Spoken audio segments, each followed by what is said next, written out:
VOA This Morning.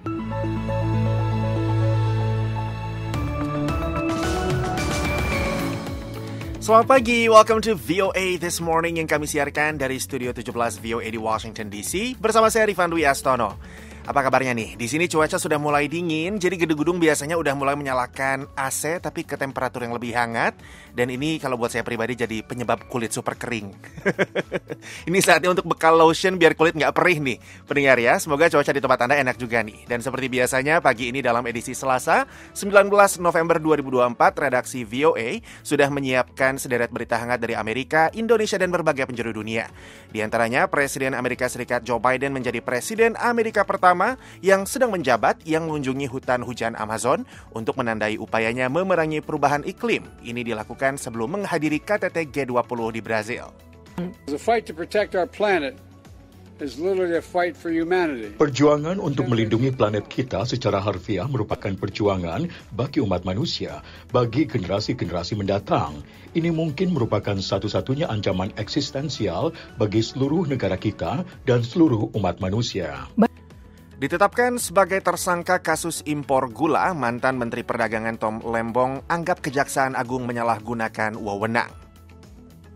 Terjadinya kesewenang-wenangan, abuse of power, dan pelanggaran hukum acara pidana yang dilakukan termohon dalam proses penetapan tersangka dan penahanan Thomas Terkasih Lembong. Jangan lupa siaran ini juga dapat Anda simak secara live streaming di situs kami voaindonesia.com atau dengarkan kapan saja melalui podcast VOA This Morning di platform podcast langganan Anda, termasuk di Spotify dan YouTube Podcast. Sekarang kita mulai siaran pagi ini dengan berita dunia. Rusia menanggapi laporan mengenai keputusan Amerika Serikat untuk mengizinkan Ukraina menembakkan rudal buatan Amerika jauh ke dalam wilayah Rusia. Kremlin pada Senin memperingatkan bahwa keputusan pemerintahan Presiden Amerika Serikat Joe Biden yang seperti itu akan meningkatkan konflik dan diartikan sebagai keterlibatan langsung Washington dalam perang Rusia-Ukraina. Ketika ditanya tentang laporan surat kabar New York Times dan kantor berita Reuters mengenai keputusan tersebut, juru bicara Kremlin Dmitry Peskov menyebut bahwa laporan itu tidak berasal dari pernyataan resmi. Meski demikian, Peskov merujuk kembali ke pernyataan Presiden Rusia Vladimir Putin pada September lalu tentang kebijakan semacam itu.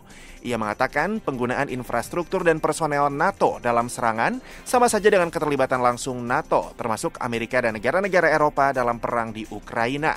Очевидно, что уходящая администрация в Вашингтоне намеренно предпринять шаги, собственно, они об этом и говорили. Peskov mengatakan bahwa pemerintahan Biden yang akan berakhir Januari mendatang hanya akan menyiram bensin ke atas api dan memicu ketegangan. Sumber-sumber yang dikutip dalam laporan New York Times dan Reuters menggambarkan keputusan itu sebagiannya diambil untuk menanggapi laporan mengenai tibanya tentara Korea Utara di wilayah Kursk, Rusia untuk membantu menghadapi serangan Ukraina. Pengamat Ukraina dari CBA Initiative Center, Gleb Volosky, mengatakan pada hari Senin bahwa dampak pemberian izin penggunaan senjata jarak jauh buatan Barat untuk menyerang target di Rusia akan bergantung pada aturan penggunaannya. Pada saat yang sama, pemberitahuan mengenai keputusan tersebut sebelum operasi militer yang sebenarnya dilancarkan dapat mencerminkan upaya tambahan Amerika untuk mengelola eskalasi. Pemberitahuan ini memungkinkan mereka untuk menakar reaksi Rusia dan mungkin mengkalibrasi ulang tanggapan mereka jika eskalasi yang terjadi melampaui apa yang siap dihadapi pemerintahan Amerika saat ini. Tambahnya, pada tahap ini dalam peperangan, keputusan yang diperoleh dengan susah payah itu mungkin tidak akan banyak berpengaruh bagi Ukraina di medan tempur, kata Volosky.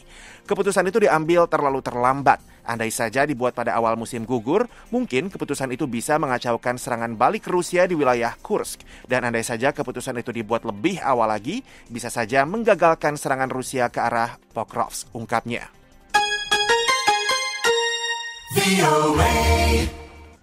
Amerika Serikat menjatuhkan sanksi terhadap kelompok pemukim Israel Amanah pada hari Senin. Amerika Serikat menuduh organisasi itu membantu melancarkan aksi kekerasan di wilayah pendudukan tepi barat, di mana serangan pemukim Israel terhadap warga Palestina meningkat beberapa waktu terakhir. Amanah memberikan dukungan kepada pos-pos pemukim ilegal yang digunakan untuk memperluas permukiman Yahudi dan merebut tanah Palestina, kata Departemen Keuangan Amerika Serikat dalam pernyataan mengenai pemberian sanksi tersebut. Departemen itu menyebut kelompok Amanah sebagai bagian penting dari gerakan permukiman ekstremis Israel. Sanksi itu juga menyasar anak usaha Amanah yang bernama Binyanei Bar Amanah yang disebut Departemen Keuangan sebagai sebuah perusahaan yang membangun dan menjual rumah-rumah di wilayah pendudukan dan pos-pos pemukim Israel ilegal. Sanksi-sanksi yang dijatuhkan Amerika menghalangi warga Amerika bertransaksi dengan Amanah dan membekukan aset kelompok tersebut di Amerika. Inggris dan Kanada juga telah menjatuhkan sanksi terhadap Amanah. Kekerasan yang dilakukan para pemukim Israel telah meningkat sebelum pecahnya kembali perang di Gaza dan semakin parah sejak konflik kembali dimulai lebih dari setahun yang lalu. Kita beralih ke Brazil. Brazil mendorong upaya bersama untuk mengurangi kelaparan di dunia pada hari Senin saat menjadi tuan rumah konferensi tingkat tinggi G20, kelompok 20 negara dengan ekonomi besar di dunia di tengah ketidakpastian global, dua perang besar, serta menjelang kepresidenan Donald Trump di Amerika Januari mendatang. Presiden Brazil Luiz Inácio Lula da Silva menyambut para pemimpin asing di Museum Seni Modern Rio de Janeiro pada Senin pagi waktu setempat dan menyampaikan sambutan yang berfokus pada upaya untuk mengatasi kerawanan pangan. Colocamos como objetivo central da presidência brasileira no G20 o lançamento de uma aliança global contra a fome e a pobreza. Sebagai Presiden G20, Brasil telah menempatkan peluncuran aliansi global melawan kelaparan dan kemiskinan sebagai tujuan utamanya, kata Lula di hadapan para koleganya. Ini akan menjadi warisan terbesar kita. Ketegangan dunia yang meningkat dan ketidakpastian tentang pemerintahan Trump yang akan datang telah menurunkan ekspektasi akan pernyataan yang kuat mengenai konflik di Timur Tengah dan perang Rusia-Ukraina. Faktor-faktor tersebut membuat para pengamat memperkirakan bahwa pernyataan akhir G20 akan berfokus pada masalah sosial seperti pengentasan kelaparan, meski pada akhirnya mungkin tetap berniat untuk setidaknya satu kali menyinggung masalah perang yang sedang terjadi. Demikian berita dunia VOA Washington. Masih di VOA This Morning, Presiden Amerika Serikat Joe Biden memulai perjalanan bersejarahnya ke Brasil hari Minggu. Ia menjadi Presiden Amerika pertama yang sedang menjabat yang mengunjungi hutan hujan Amazon untuk menandai upayanya memerangi perubahan iklim. Ia juga menghadiri KTT G20 di Rio de Janeiro hari Senin, di mana iklim, pengurangan kemiskinan, dan berbagai isu global lainnya dibahas. Berikut laporan Kepala Biro VOA Gedung Putih, Patsy Widakuswara, disampaikan Utami Husin. Deforestasi, erosi pantai, dan kerusakan akibat kebakaran terhadap kawasan hutan hujan terbesar di dunia merupakan beberapa pemandangan yang disaksikan Presiden Joe Biden hari Minggu lalu. Di Manaus, ibu kota negara bagian Amazonas, Biden mengumumkan bahwa di bawah pemerintahannya, Amerika melampaui target menyediakan $11 miliar per tahun dalam pendanaan iklim internasional pada tahun 2024. Itu adalah komponen penting dalam perang melawan perubahan iklim yang dilobi oleh negara-negara Global South, mengacu pada negara dengan ekonomi dan pembangunan industri yang belum berkembang baik. Biden mengatakan, The fight to protect our planet is literally a fight for humanity. Perjuangan untuk melindungi planet kita secara harfiah merupakan perjuangan bagi umat manusia, bagi generasi-generasi mendatang. Ini mungkin merupakan satu-satunya ancaman eksistensial bagi seluruh negara kita dan seluruh umat manusia. Biden bertemu dengan para pemimpin masyarakat adat dan mengumumkan investasi Amerika di beberapa prakarsa iklim. Dari Manaus, Biden bertolak menuju KTT G20 di Rio de Janeiro. Sumber-sumber diplomatik mengatakan kepada VOA bahwa mereka khawatir upaya perubahan iklim Amerika akan dikurangi secara drastis di bawah pemerintahan Donald Trump. Pada masa jabatannya yang pertama, Trump menarik Amerika keluar dari perjanjian iklim Paris. Biden mengatakan ia memberi Trump dan negara peninggalan berupa fondasi yang kuat untuk dibangun jika mereka memilih untuk melakukannya. Biden menyampaikan warisan iklimnya dalam istilah ekonomi, perlombaan antara negara-negara dalam memanfaatkan revolusi energi bersih. Kata Biden, It's true.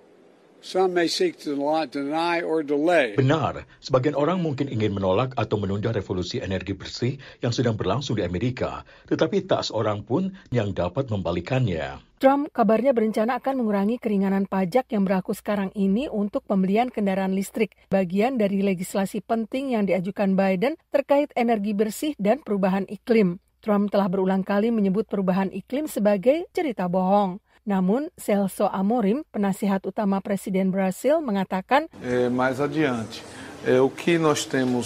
Saya menilai tindakan, jadi kita akan lihat nantinya bagaimana tindakan itu berkembang dan kemudian kami akan berbicara. Saat KTT G20 dimulai di Rio pada hari Senin, Biden dijadwalkan untuk berfokus pada hak-hak pekerja dan pertumbuhan ekonomi bersih dan menghadiri peluncuran aliansi global melawan kelaparan dan kemiskinan. Demikian info kali ini, Utami Husin, VOA Washington.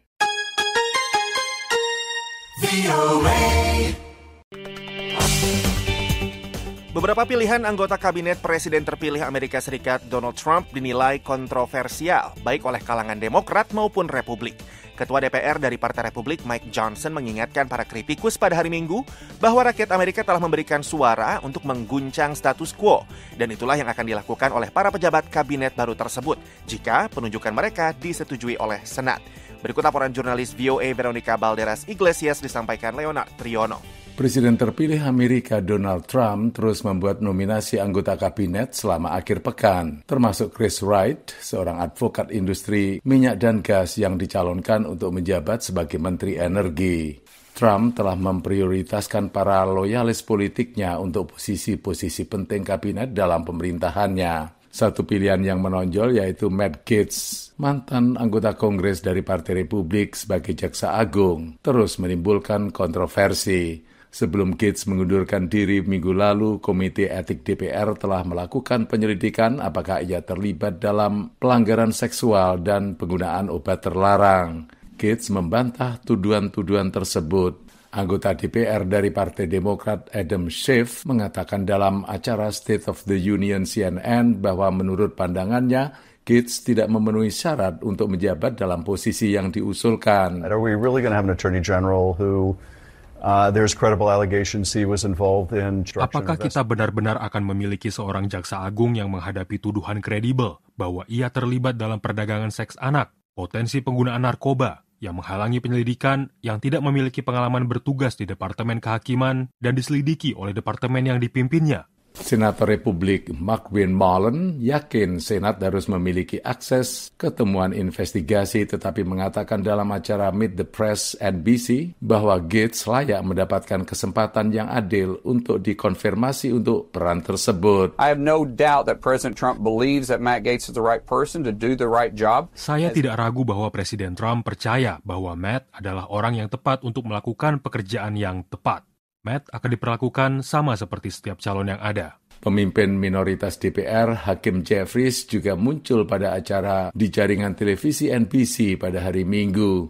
Dia mempertanyakan pilihan anggota kabinet Presiden terpilih Donald Trump, beberapa di antaranya kurang berpengalaman untuk peran yang diusulkan. Is this the very best that America has to offer? Apakah ini yang terbaik yang dapat ditawarkan Amerika untuk saat seperti ini? Dengan begitu banyak tantangan yang kita hadapi? Tentu saja tidak. Dengan suara mereka untuk memilih Donald Trump, rakyat Amerika telah memberikan mandat kepada Partai Republik untuk mengguncang status quo, tegas Ketua DPR dari Partai Republik Mike Johnson. Any president has the right to name their own cabinet. Setiap presiden berhak menunjuk anggota kabinetnya sendiri untuk mencalonkan orang-orang yang menurutnya akan memenuhi agendanya, dan orang-orang yang ada dalam daftar ini akan melakukannya. Mereka akan masuk ke lembaga-lembaga di mana mereka diminta menjadi pemimpinnya, dan mereka akan mereformasi lembaga-lembaga tersebut. Untuk Veronica Balderas Iglesias dari VOA Washington DC, saya Leonard Triono.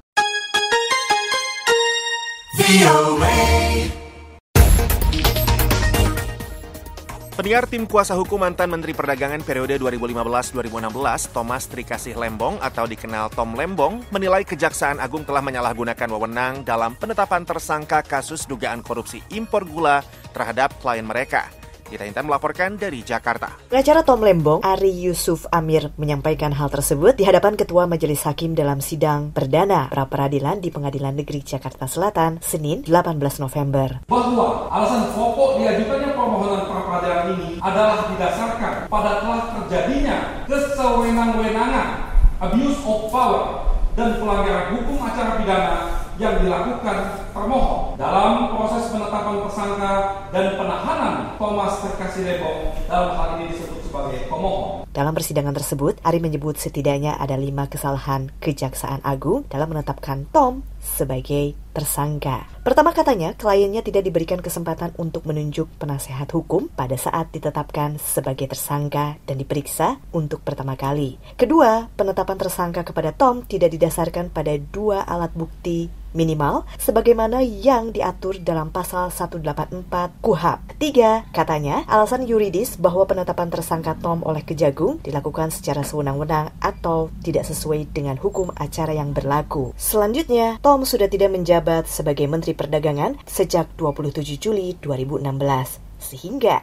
Menteri Perdagangan lain juga harus diperiksa dalam perkara ini. Tim kuasa hukum Tom Lembong lainnya, Dodi Abdul Qadir, menyoroti bukti permulaan yang tidak memadai. Menurutnya, sampai sejauh ini tim kuasa hukum Tom belum melihat adanya bukti yang merujuk pada kerugian negara yang merupakan unsur terpenting dalam tindak pidana korupsi sesuai dengan putusan MK. Bahwa kerugian negara telah pasca putusan Mahkamah Konstitusi harus merupakan kerugian negara yang aktual, terukur, dan sudah memenuhi mengenai ketentuan penghitungan kerugian negara sebagaimana diatur dalam undang-undang, yaitu Badan Pemeriksa Keuangan sebagai pihak yang berwenang menetapkan adanya kerugian negara. Nah, sampai saat ini kami penasihat hukum belum melihat mengenai adanya bukti yang menunjukkan adanya kerugian negara. Pengamat pertanian dari Asosiasi Ekonomi Politik Indonesia, Hudori, meminta pihak Kejaksaan Agung untuk melakukan pemeriksaan terhadap semua kasus impor pangan. Dalam keterangan tertulisnya kepada VOA,